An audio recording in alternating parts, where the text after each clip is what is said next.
there's lots of opportunity to talk about the virtues of KonMari when I'm in these circles, which has been great when areas of your life overlap. But our other circle hosts, they'll bring examples of other leaders talking about these virtues. So it's not just Ben Franklin who thought that these were virtues, but there's people, leaders and philosophers from all across time who said these things. And so when you hear the same things over and over and over as being key to living a good life, it's time to pay attention. Welcome to Spark Joy, the podcast dedicated to celebrating the KonMari method and the transformative power of surrounding yourself with joy and letting go of all the rest.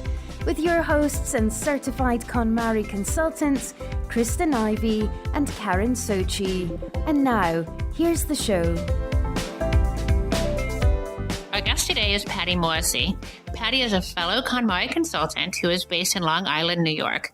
Like us, she was part of the very first wave of KonMari consultants to be trained and is now certified. Patty is dedicated to helping people throughout her dynamic career as a nanny, social worker, college student affairs administrator, corporate social responsibility manager, nonprofit director, and entrepreneur. She is a lifestyle and organization consultant who believes our home should spark joy and that our own definition of success is the only one that matters. She enjoys helping stressed out modern moms reclaim calm by decluttering and organizing their spaces and schedules. Welcome to Spark Joy, Patty. Welcome, Patty. Thank you so much for having me. Thanks for joining us. When we have consultants on, we always like to start by just kind of taking that moment of reflection. So do you remember the first time you were introduced to KonMari and kind of how you started down this path into moving forward to become a consultant?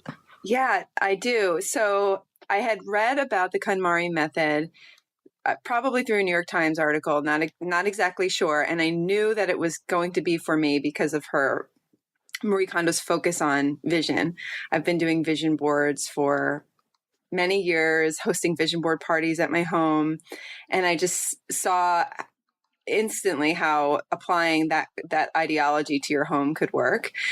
I hadn't read the book though. And I had an app from my library, and it was like the book became available just when I needed it.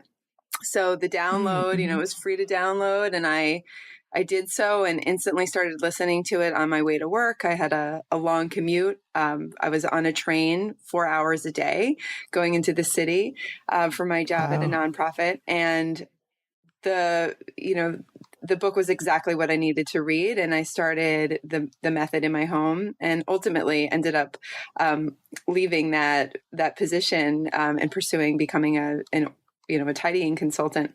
Oh, that's great. Yeah, we have similar experiences as well. So it's almost like KonMari found us instead of us finding it.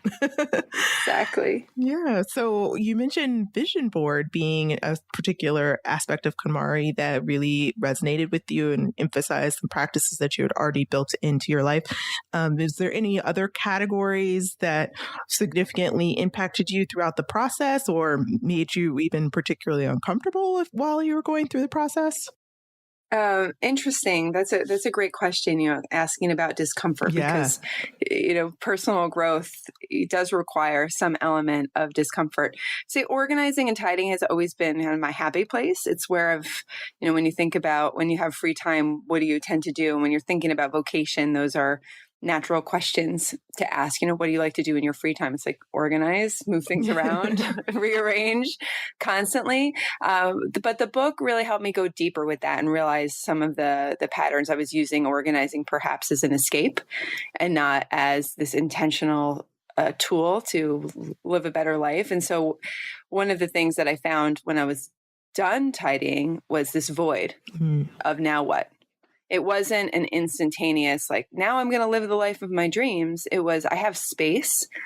And what am I going to do with that space? And how am I going to be intentional this time and not fill it with things that, that are kind of empty calories? Yeah.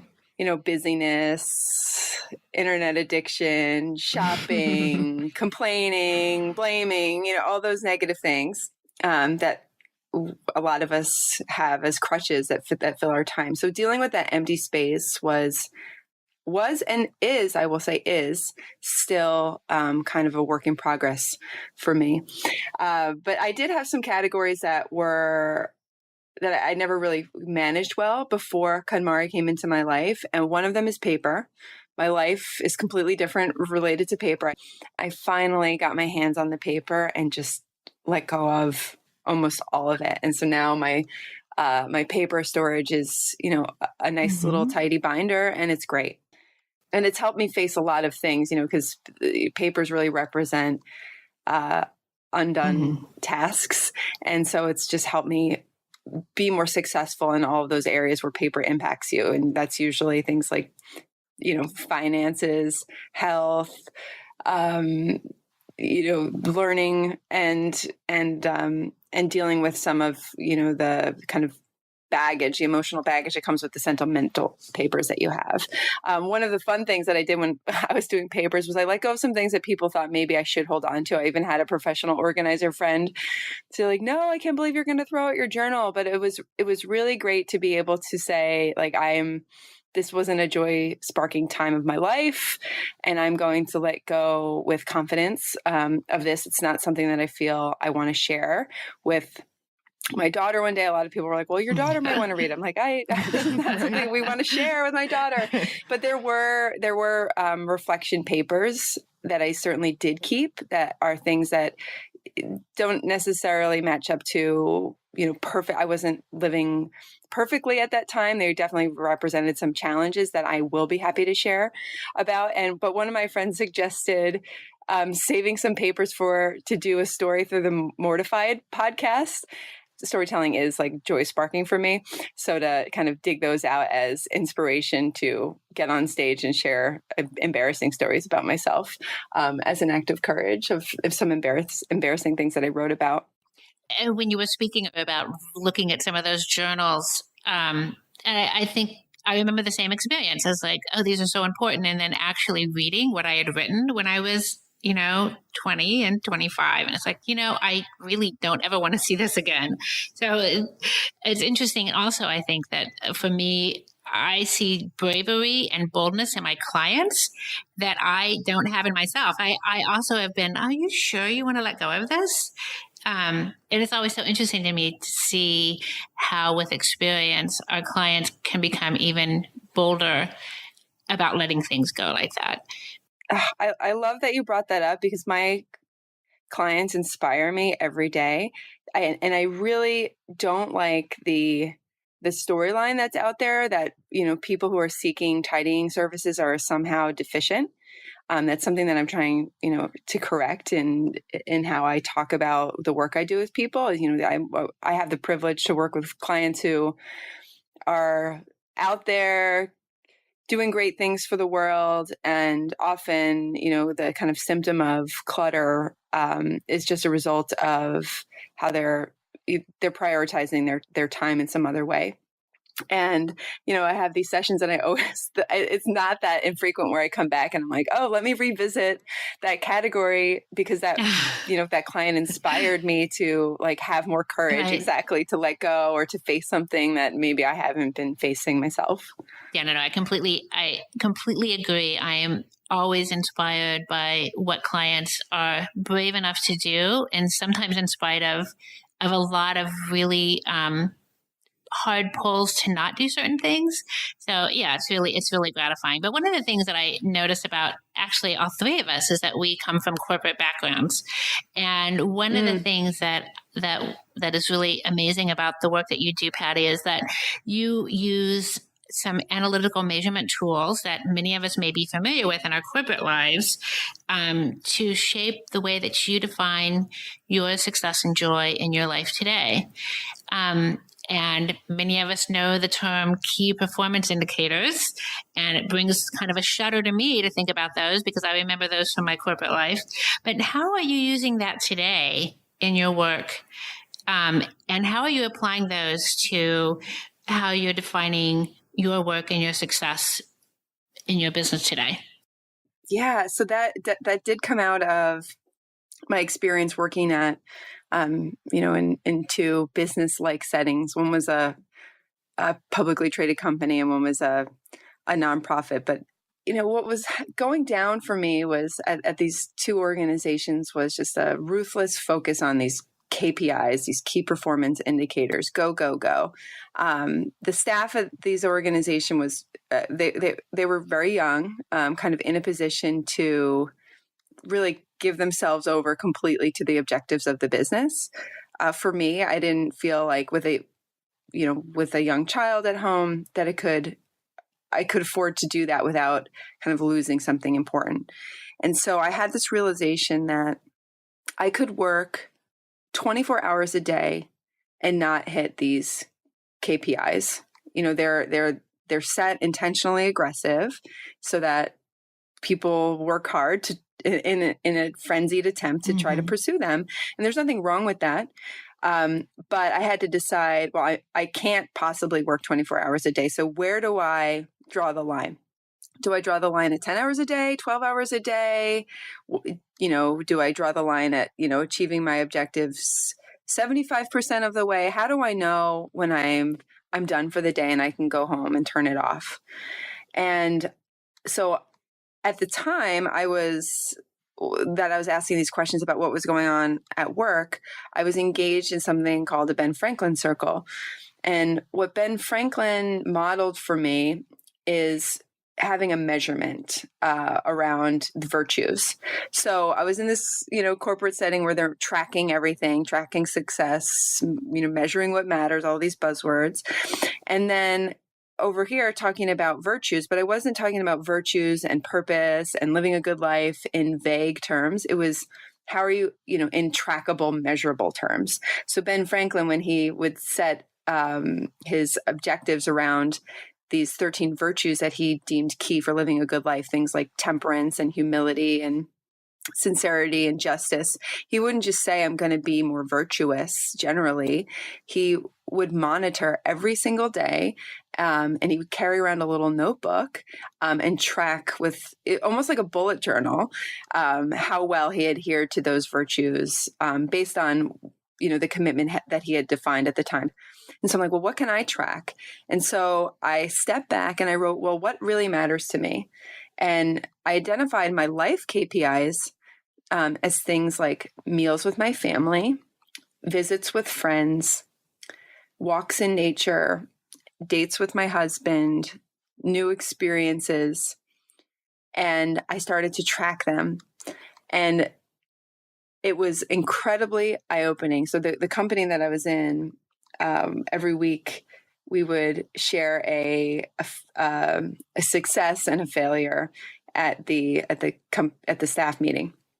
And the failures that people would share are very like humble braggy, like, oh, I worked so hard, I couldn't go to the gym this week. I better, work on that next time. Things that made them look ambitious. And I shared, and it was the first time I said it out loud, like that I had been doing this experiment with myself and that I had 0 meals with my family in the course of the week that I had been tracking. And I just started crying in front of 80 people. And it was really eye-opening. And so from that point on, I realized it was not my employer's responsibility to make sure I was living my best life. It was my responsibility. And so I started to set some boundaries around that and making sure that no matter what was going on at work and how important whatever we were working on at that time, that I was going to make sure I had some semblance of balance by also addressing these other things. And so ultimately, I was actually fired from that job. But what was amazing was that I got to go through that experience that I think a lot of people might observe as being negative or shameful or, extremely stressful and difficult through a positive lens, because I had a system for tracking success. And so the life KPIs help keep me in check and make sure that I'm actually pursuing the things that matter to me and not matter to, the things that I've been kind of brainwashed on that I should care about, like prestige and money. So I view opportunities now that come my way through this lens of how does this give me more of what I want, which is time, and time for myself, time for my family, time for my friends. And, is it a growing opportunity? Does it give me a new experience? And can I check those boxes? And how many of those boxes can I check with each action that I want to take? So that's what life KPIs is all about. Some of the things that, sometimes it's like, oh, I don't have time for this. Like I decided to become a soccer coach, a volunteer soccer coach. And sometimes I ask myself, like, do I have time? Do I have time for this really? But it checks a lot of boxes. It's a new experience. It helps me with my health and wellness KPIs. It helps me with my quality time KPIs with my daughter. It helps me build relationships with people in the community. So it actually is really great. So for time that I would already be spending kind of standing on the sideline as a regular parent on the field, putting in a little extra time each week to send a few emails and organize the schedules and whatnot is worth it because it gives me all this additional output. So that's so interesting. It sounds like that's such a great real life example of how you're applying that. And what I keep hearing when you're talking about how you're evaluating your decisions is that it's really coming full circle back to, does this decision spark joy? Would this opportunity spark joy? And you've come up with a really interesting, measurable way to look at those things. Yeah, exactly. Patty, you're making me want to write them all down right now. All my new life success metrics. So for, I guess, our listeners out there who may be interested in doing the same, where would we even begin if we wanted to create our own KPIs? Well, I have I wrote a little bit more about this on Medium. So that's one place to start. But it's really, just back of the napkin, what matters to you. And sometimes I think we, focus too much on like what should matter to us. And we try to research like, what lives to a good life. We know. But what I think has been crucial for me is I went through the KonMari process while I was engaged in a Ben Franklin circle. So every single month I'm meeting with a group of people. My current circle is a little bit smaller. It has 5 people in it. My first circle that I was in had about 10 people in it. And so every month we're getting together and we're talking about what's going on in our lives. We're talking about the things that matter to us. And very quickly people kind of shed their mask of who they present themselves to be in the world. The first circle that I was in was kind of had more of a professional flavor to it. And very quickly we became intimate and vulnerable with sharing, the real story of what was going on. So you're in that space and everyone was accepting of how others had sort of interpreted the virtues, interpreted, their life KPIs. And we were all rooting for each other, but not on our projected terms, but on, for you on your terms. And so, being in that first group where everyone was, a mover and shaker in the field, a lot of people who were doing very cool stuff, with philanthropy and impact work, innovation work. I had started that experience as my job title was head of social innovation for a company. And, I walked out of that group as a tidying consultant. I'm like, I'm going to go fold underwear for a living, guys. And it was a humbling experiences, but they were also excited for me, because I had so clearly expressed what was important to me and what mattered to me. Yeah, you've got me thinking over here for sure.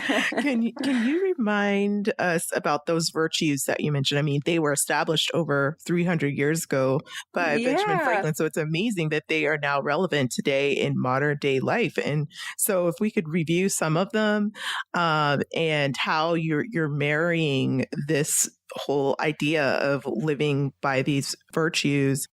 Right. So the magic of the Ben Franklin circle is the observation of the daily review, and the virtues themselves. Like, it's amazing how relevant they actually still are. So the virtues, I can read off the list. There's temperance, silence, order, resolution, frugality, industry, sincerity, justice, moderation, cleanliness, chastity, tranquility, and humility. And so very much like the KonMari method, where there's an order, where you build up you start with the easier ones and you build up to the more challenging ones. Temperance is a good one for people to start with, because it's, we all can identify some things that we need to be more temperate about. So the definition, as Ben Franklin defined it, was eat not to dullness and drink not to elevation. But in modern day, a lot of people, when they're talking about temperance, they talk about tempering their phone use. So there's a lot of commitments that come out of those discussions on, I'm not going to have my phone in bed with me. I'm going to limit how much I use Facebook. I'm going to delete this app.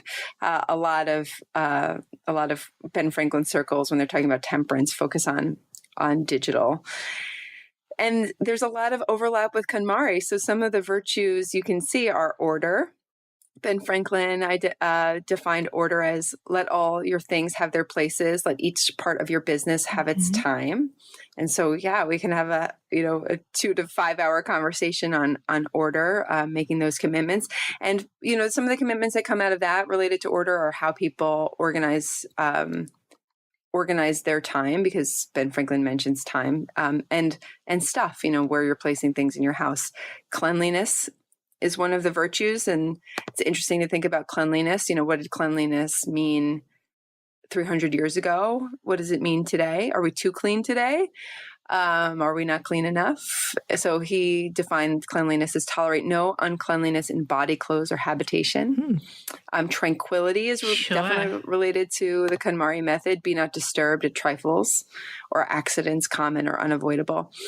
So it's really, the practices tie in very well with one another. There's lots of opportunity to talk about the virtues of KonMari when I'm in these circles, which has been great when areas of your life overlap. But our other circle hosts, they'll bring examples of other leaders talking about these virtues. So it's not just Ben Franklin who thought that these were virtues, but there's people, leaders and philosophers from all across time who said these things. And so when you hear the same things over and over and over as being key to living a good life, it's time to pay attention.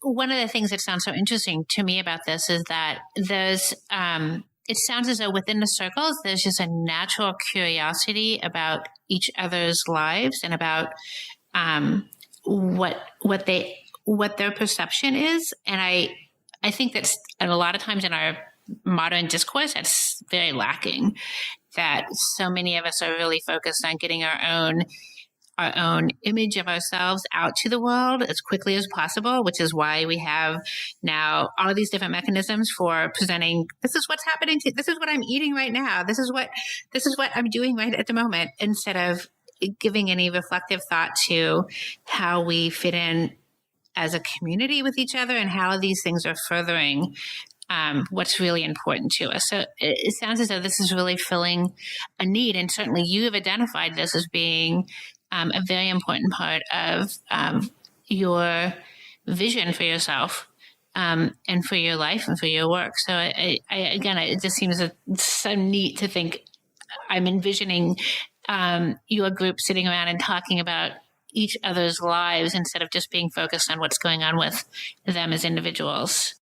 Definitely. I mean, there's just immediate depth to these conversations. The circle members will report that their tolerance for shallow conversation after experiencing, what you can experience in a Ben Franklin circle, it changes. And it makes you just more open to connection. We all have that need for belonging and connection. I think this, people who are online a lot or out there in social media are also very open to these in-person points of connection, and we don't have a lot of spaces for it. I mean, people live farther away from their families than they did before. People are increasingly stepping away from organized religion, and there aren't too many things that are filling that void of connection. And so what's a person to do? This provides a great template and format for people to connect and just have that kind of social capital amongst the group. Some members of both of the circles that I was in experienced loss. They experienced divorce. They experienced job loss. They experienced positive things too, opportunity, new relationships. And the folks in the group said they're not lacking for, they have good friends. These aren't people who aren't capable of making friends, and they have strong relationships with their families. But there wasn't a space that gave them the permission to just be honest about what was going on. There's kind of this focus on positivity. How are you doing? Fine. Everyone's fine. And in the circle was a place to go and really talk about what's going on and what you're working on in an honest way. Wow, that's really powerful. So it sounds like, have you already seen like the impact of KPIs and your relationship within the Ben Franklin circle in your own life? Or I'm assuming you now have more meals with your family, hopefully, than you did before, now that you have let go of your corporate profession and moved forward to sparking more joy in your career. Yeah. What's really funny is, I immediately up and to the right, Wow. and so it's Great. having the courage to let go of someone else might not be able to look at my situation and see success or see what they want to see because they're rooting for me. Good friends and family, right? It's like, oh, you're like totally, you're just walking away from your career. What are you doing? That's what's kind of going on in their minds. You're gonna like organize people's houses for a living and like deal with trash and underpants. And, you're like, are you a maid now? What's going on?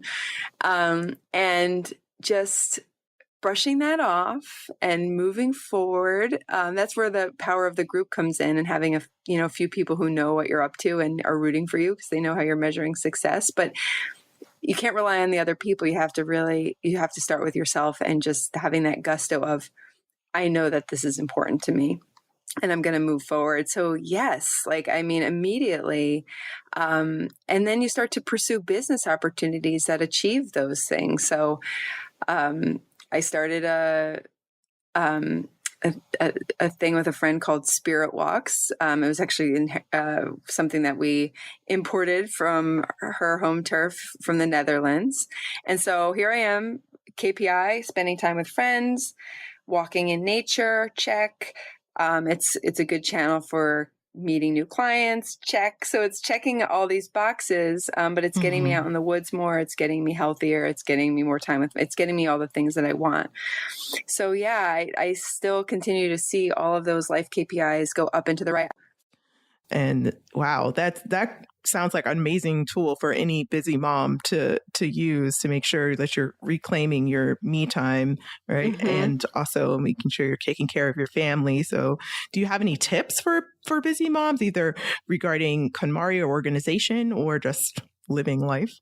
It's just, really recognize how much you actually have to do and realizing that it's impossible for you to do it all. That's a great exercise for family to do together. My husband and I did it, and we used note cards. So we wrote all of these tasks on note cards, and as my stuff started picking up some more and his job changed a little bit, it was just a good, we were kind of going through a transition, a good time to revisit who was responsible for what, and what we were going to delegate. And he does all of the cooking and all of the shopping, which I am incredibly grateful for. But those are very visible household tasks where I do some things that are a little more hidden, like figuring out schedules, I manage all of our finances. And so you can't see that as much as food on the table every night.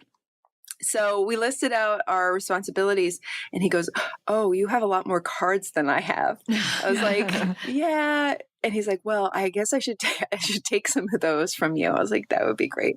So he took vacation planning and date planning off my plate, which has been really nice. So he planned some adventures for us, which has been really good for our relationship, and a weight off of my shoulders in terms of being the one who has to plan all of those things. What it really sounds like is, and I keep coming back to this, and I've seen this so many times with my clients and also for myself, it's just getting everything down on paper, whether it's digital or not, is really the first step to being able to get a handle on our lives. And for me, I have what I call my brain dump. Yes. Which is basically this idea that if I don't put it down if I don't make a note of anything that needs to be done, no matter how small or how big, then I'm going to forget it.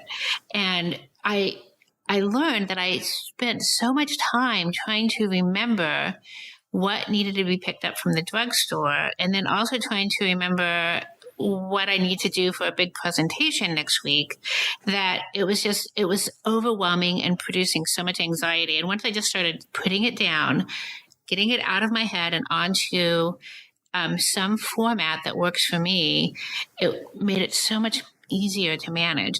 I also have a client who uses note cards, and she's, as far as her professional life, she's one of the most organized people I've ever known, and she lives by those note cards, and that's how she manages everything. It's something as simple as a little 3x5 card. So I think that makes so much sense. It's just getting it down and then deciding how you're going to work that plan. Getting it out of your head. So David Allen. It was just getting you totally things done, right? The best. My grandfather used to say you have to plan your work and work your plan. Exactly. And in order to do that, you have to get it down on paper and see what it looks like. Karen, I was reading more about your experience and that you kind of came from a tidy family that taught you the ropes. So my experience was like the exact opposite. It was like survival. I made my own doctor's appointments as a child. I got myself like I needed the driving test, so I figured that out. Just like I there was a lot of benefit of just kind of having a childhood that was unstructured in such a way, because I could pursue whatever I was interested in without any kind of judgment or manipulation from my parents. Like there was no shooting on me at all as a child, but it was chaos. So I've like struggled with that. I've always been kind of obsessed with like, what are the hacks, and flailing along. I mean, I was actually on the Today Show 12 years ago for being messy. Oh, that's so crazy. Wow. It's not that I always wanted and like strived, and I would say, I think we all kind of want order. It's a natural desire. We don't want to feel like we're totally out of control. I just think we don't have the systems in place. So it's been just like a life of trial and error for me. And so the finding KonMari has been just so liberating, as something that, I feel like it finally works. But I'm a big consumer of, those leaders out there. And I think David Allen has one of the best methods, and just this idea of get it out of your head, because it lowers the mental RAM. So I tell my client that people think like I'm this type A, got it all together all the time. I must, if I'm a KonMari consultant. I'm like, no, like I'm like, my brain isn't that powerful or that fast.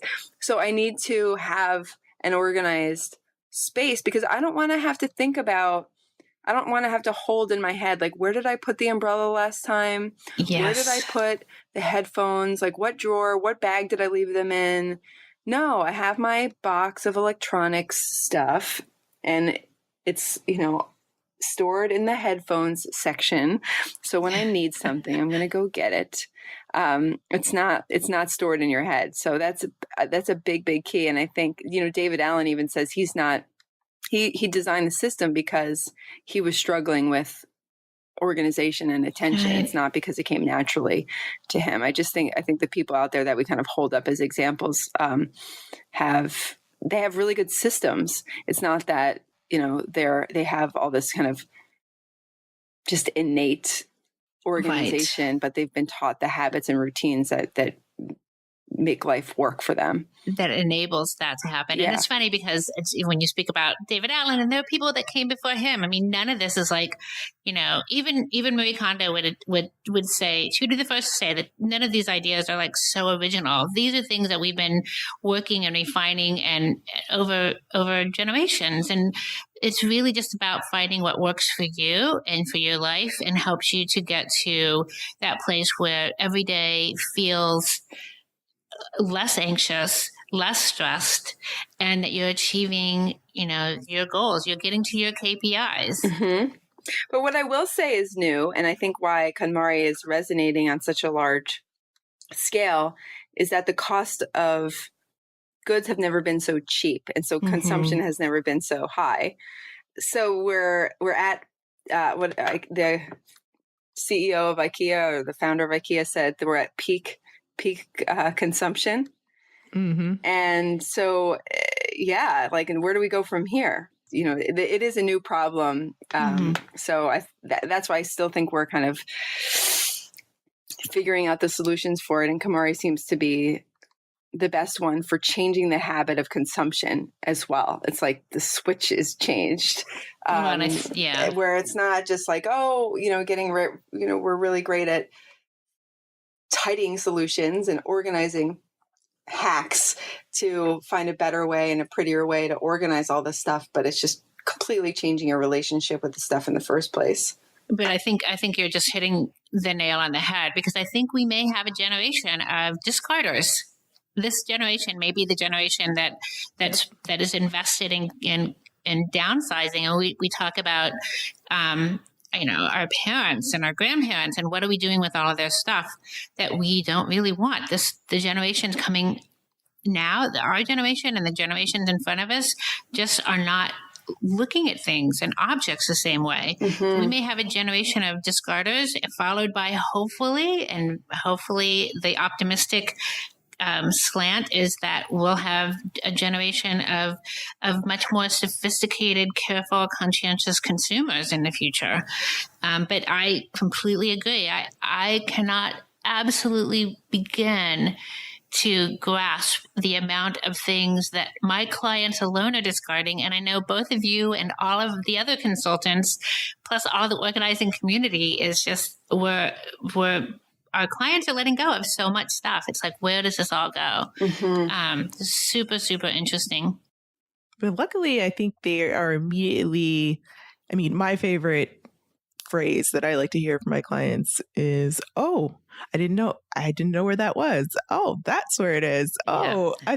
I've been looking for that, and also like, I never want to do this again." That's also the favorite. Once I hear them say that, it's usually around miscellaneous or so. Oh yeah.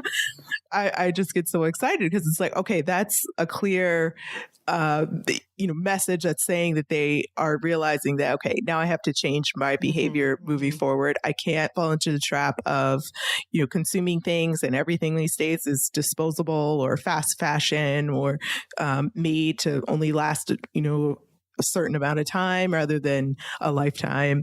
Right. So it's amazing. At least, it's first, like anything, we got to recognize that there is a problem for sure. But now we're all doing our part to help correct that. So It's awesome. Right. Thank you so much, Patty, for sharing these awesome tips on tidying. We want to make sure we don't leave you without asking you what's sparking joy right now in your life. Well, it's so funny. I listened to one of your interviews and a mom was like, "My kid is not sparking joy for me. That's not the thing." And I just cracked up because it is, I guess, kind of a default response for any parent to say is like, "Oh, my family." But my family really does, spark the most joy in my life. But I'll be a little bit more specific, I guess. Sure. One of the research shows that, to get the most happiness out of an experience, there's the anticipation, the experience, and then the review. And so I think as parents, we want to surprise our kids all the time, but I've really enjoyed letting my daughter in on the anticipation and planning stage. So we're like, gearing up for Halloween. And so we're just having the best time, like anticipating the whole costume. So we go to Goodwill, we go to thrift stores. I'm going to be Lady Glitter Sparkles from Trolls. And my husband is going to be the little prince, the Bergen prince, and my and my daughter is going to be Poppy, the troll. And I have a pink jumpsuit that I got from the consignment store and a rainbow wig, and we're just having the best time scrolling Pinterest and getting ideas. So when that's over, we'll find our next thing to like obsess about and get excited about anticipating. So she's 6, so it's really fun. She's super engaged in this process. That's so cute. That's really great. So what final words of wisdom would you like to share with our listeners today? Final words of wisdom. That's a big one. Well, I would encourage everyone to think about, when they're doing work to, self-improvement work, to not do it alone and to find your tribe that can be there to support you. And so that's very likely not going to be your best friends, probably not going to be your family, because those folks are invested in the role you play in their lives. And so personal growth can be threatening to some degree, which is why I think KonMari recommends going through the tidying process solo, so that you're doing it on your terms. But to do anything that requires effort, a group can help a lot. Hiring a consultant helps with the tidying process. But in terms of any area outside of tidying, just finding a group that's rooting for you.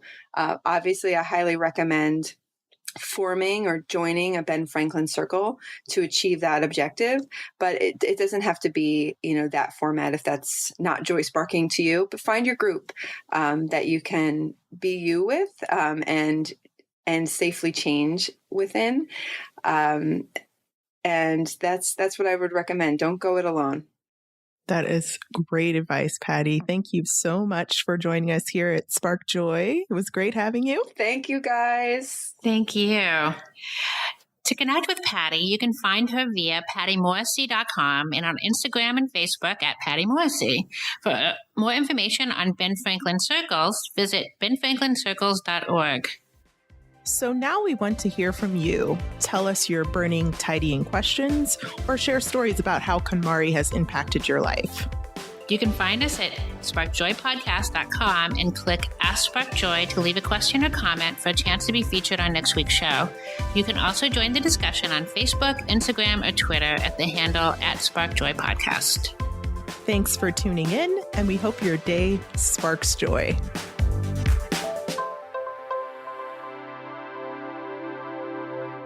Thank you for listening to Spark Joy with your host, Kristen Ivy of For the Love of Tidy in Chicago and Karen Sochi of the Serene Home in New York City.